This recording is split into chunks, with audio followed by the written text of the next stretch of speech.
How can a doctor's medical bag transform from merely a medical tool into a symbol of hope in the midst of war? This extraordinary story, which took place in the depths of the Philippines during the darkest days of World War II, reveals the true meaning of medicine and a doctor's responsibility in the face of their oath. If you have similar stories, send them to our email address in the description. Perhaps your story could be the subject of our next video.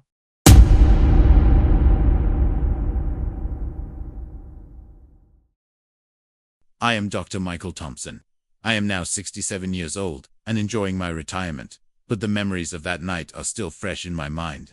The year was 1944. The place was a small village on Luzon Island in the Philippines. At that time, I was a 28-year-old young military doctor. I was a man of medium height, with brown hair and thick eyebrows. My hands were always clean and well maintained because I paid utmost attention to the hygiene rules required by my profession. My glasses would rest on the tip of my nose, and I would constantly take notes. During that period, I was serving in the medical unit of the American Army on the Pacific Front. Amid the hardships brought by war, I was trying to provide the best possible treatment with the limited medical supplies I had. Every day we treated our wounded soldiers, trying to get them ready for battle again. But the event I experienced that night completely changed my understanding of medicine and my perspective on humanity. It was a cold night in November. Even in the Philippines, nights could be chilly. I was sitting in my tent, writing reports about the patients I had treated during the day, when I heard urgent footsteps in front of my tent. Nurse Lieutenant Sarah Mitchell entered. Sarah was around 30 years old, tall, with chestnut hair. There was always determination on her face, but that night I saw a different kind of worry in her eyes. "Dr. Thompson, there's an emergency in the village. A pregnant woman is about to give birth and is experiencing serious complications," Sarah said. Her voice carried a tone mixed with excitement and concern. I immediately stood up. I took my medical bag and followed Sarah. My bag contained the best medical supplies I had for that period: sterile gloves, scalpel, suturing materials, morphine ampules, and basic tools I might need during delivery. But I knew that the intervention I would perform in village conditions would be very different from one in a hospital. When we reached the village, I saw a modest settlement consisting of small huts. The villagers had lit the streets with torches. An elderly man greeted us. His name was Eduardo, one of the oldest and most respected people in the village. With his graying hair, wrinkled face, and wise eyes, he resembled a typical village elder. "Doctor, thank God you came. Maria's condition is very bad. Her baby just won't come out," Eduardo said. The worry in his voice showed the seriousness of the situation. He led us to a small hut. Inside was a very simple arrangement: mat-covered floor, a few candles burning at the edges, and in the middle, a young woman writhing in pain on a simple mattress. Maria was about 23 years old, small-built but strong-looking woman. Her long black hair was stuck to her face with sweat. Her brown eyes held both pain and fear. Her belly was quite large, and it was obvious that birth was very near. An elderly woman was sitting beside her, probably the village's midwife. This woman, about Maria's mother's age, looked experienced but helpless. "I am Dr. Thompson. I came to help you," I said to Maria. I wasn't sure if she understood my English, but I felt she understood me from the tone of my voice. Sarah opened my bag and began preparing the necessary materials.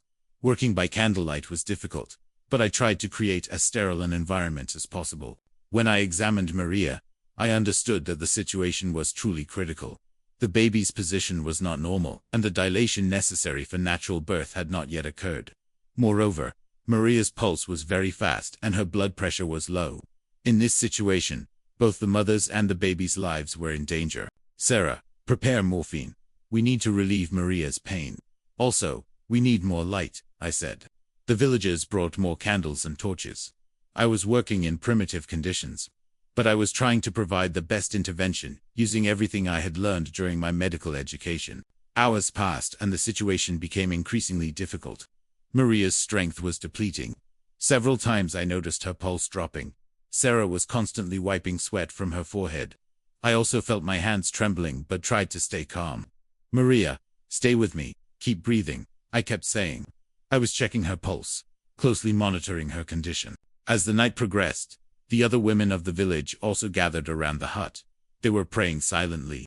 During this time, hospitals in America crossed my mind. If we had been there, We could have handled this much more easily, with modern equipment. But now I was here, trying to save a life with limited means. Unexpected visitor. In the later hours of the night, just when we were at the critical stage, there was new movement at the hut's door. An elderly man entered. This person was different from the other elders of the village. He was short, with completely white hair, and leaned on his cane while walking. There was deep wisdom in his eyes. I later learned his name was Juan. He was the village's retired teacher and knew English. "Doctor, I can help you," Juan said. "For many years I have assisted with births in the village. My local knowledge might be useful to you." Juan's arrival was a great relief for me. Now I could communicate directly with Maria, explain to her what we were going to do. With Juan's guidance, I began to combine the village's traditional birthing methods with my modern medical knowledge. "Tell Maria that she is strong, that she will succeed," I told Juan. Juan conveyed these words to Maria in her own language.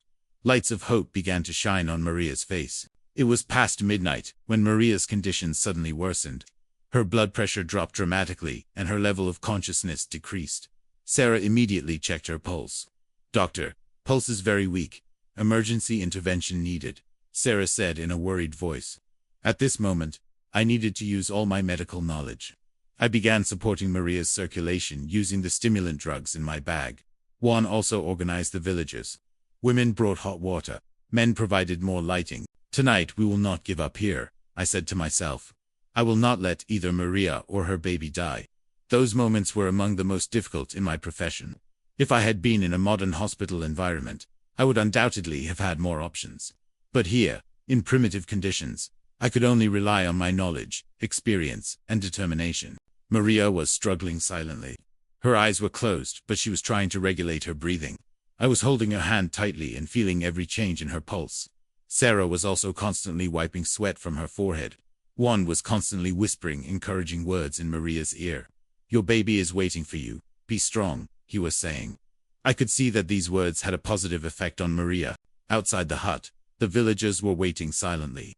Among them were pregnant women too. The success of this birth meant hope for them as well.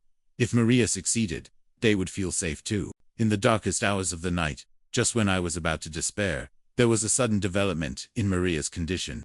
The necessary dilation finally began to occur naturally. The baby's heartbeat strengthened.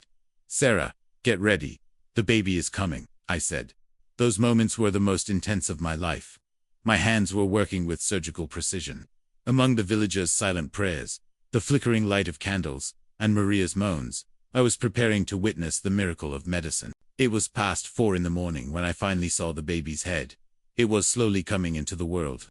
First the head, then the shoulders, and finally the entire body. A small, bluish but breathing baby. "It's a boy," I said. But the baby was having difficulty breathing. I immediately intervened, cleaned the mouth and nasal passages. Sarah also wrapped the baby in sterile cloths. At that moment, in that small hut, in the midst of war, I witnessed a miracle of life. The baby finally let out a strong cry. That sound seemed to awaken the entire village. The villagers waiting outside began shouting with joy. The first day after birth was very critical. Both Maria and the baby needed to be kept under close observation. I decided to stay in the village. Sarah also stayed with me. We set up a small tent at the edge of the village. The baby, whom they named Carlos, looked healthy but needed special care because he was premature. I arranged his feeding schedule and gave Maria advice about breastfeeding. Juan acted as translator, conveying all my instructions to Maria. "Doctor, the baby is very small. Will he grow?" Maria asked through Juan. There was maternal anxiety in her eyes. "Yes, he will grow. But you need to be careful. Do everything as I explained," I said. During these first days, I had the opportunity to get to know village life closely. The villagers were very hospitable. They shared their meals with us. Young women helped Maria. Elderly men chatted with me. Through Juan's translation, I learned the village's story, how the war had affected this place. On the third day in the village, a messenger came. He brought a message from the United States Army. It said that my unit would be transferred to another region and I needed to return immediately. "Sarah, we must prepare. Our duty here is finished," I said sadly. But I didn't want to leave Maria and Carlos in this condition. I spoke with Juan. I asked if there was anyone in the village with medical knowledge. Juan said there was an elderly woman named Rosa who lived at the edge of the village. Rosa had worked as a midwife in the village for years. We called her. Rosa was around 60 years old, experienced-looking woman. Her hands were very clean, and there was a reassuring expression in her gaze. I explained everything about Maria and the baby's care to her in detail. Juan translated, "Rosa, you have a very important responsibility. This mother and baby are in your hands," I said. Before leaving the village, I checked Maria and Carlos one last time. Both were in good condition. Maria now looked stronger, and Carlos was feeding regularly. "Doctor, I don't know how to thank you," Maria said through Juan. There was gratitude in her eyes. "Just stay healthy. That's enough for me," I said. The villagers gathered to see us off. Eduardo made a speech on behalf of the village. Juan translated, "Dr. Thompson, you didn't just bring medical help here, you also brought hope. When Carlos grows up, we will tell him about you." As Sarah and I left the village, we were leaving behind a happy family and a village full of hope. This experience had taught me that medicine is not just science, but also art and humanity. After that night, my approach to medical practice completely changed. I wasn't just treating diseases, I was also giving people hope. When the war ended and I returned to America, I always kept this experience in mind. Years later, I visited that village again. Maria's son had grown up, become a healthy young man. When he saw me, he said, "You are my life-saving doctor." At that moment, I understood that that night I had not just delivered a baby, but had also given hope to future generations. The tools in my bag that night were not just medical supplies.